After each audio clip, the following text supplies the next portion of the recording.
Anne, Charles' right-hand woman. Charles bestows Anne special role while Harry no title, no family. Princess Anne could unleash her potential and be King Charles' secret weapon, a royal expert suggested.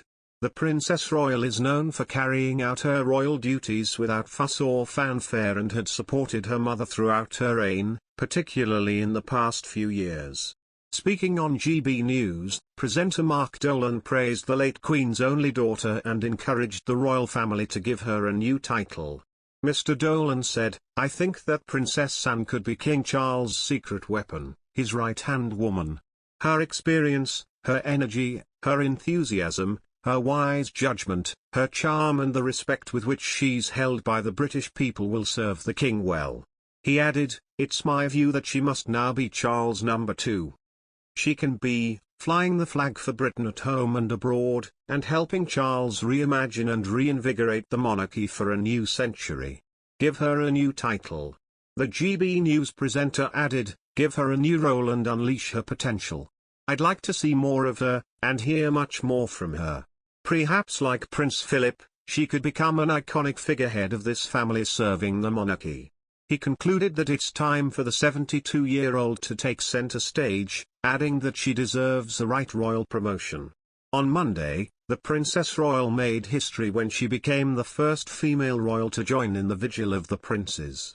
An emotional Anne was standing alongside her 3 brothers beside their late mother's coffin. Anne and her elder brother Charles grew up as close siblings, having been born less than 2 years apart. Charles and Anne were reportedly the only senior royals present at Balmoral when the late Queen died on September 8. As Princess Anne, the late Queen Elizabeth II's only daughter, honored her mother's memory September 12, she also made history. Anne, the Princess Royal, was the first woman to participate in a tradition known as the Vigil of the Princes, NBC royal expert and commentator Daisy McAndrew said, via Today. The Vigil of the Princes is a symbolic move in which 4 people stand at each side of a royal coffin, BBC News explained. In this case, the vigil was performed in St Giles Cathedral in Edinburgh, Scotland, according to Today. The princess joined her siblings King Charles III, Prince Andrew, and Prince Edward in standing around their mother's coffin for approximately 10 minutes, according to Town and Country. The Royal Company of Archers joined the grieving princess and princes in their vigil. Queen Elizabeth died September 8 at the age of 96. Her funeral celebration marks the 3rd time that this royal vigil has been held. The tradition originated when the Queen's grandfather, King George V, died in 1936, and his 4 children stood vigil around his coffin, according to Town and Country. At that time, those standing vigil were all men: King Edward VIII, Prince Albert, Prince Henry, and Prince George, Queen Elizabeth's father, who would later become King George VI.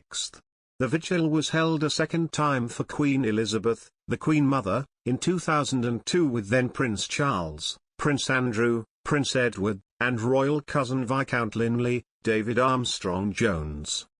Perhaps it is not surprising that Princess Anne would be the first woman to participate in a royal tradition. The princess has never been afraid to make her own mark. She had an illustrious career as an equestrian beginning at the early age of 11, according to biography. The athletic princess, who was born in 1950, went on to become the first British royal to win the gold medal in the European Eventing Championships in 1971. Eventing is a combination of dressage, cross-country, and show jumping. In 1976, she made even more history by competing in the Olympics in Montreal, the first member of the British royal family to do so, according to the royal family to do so.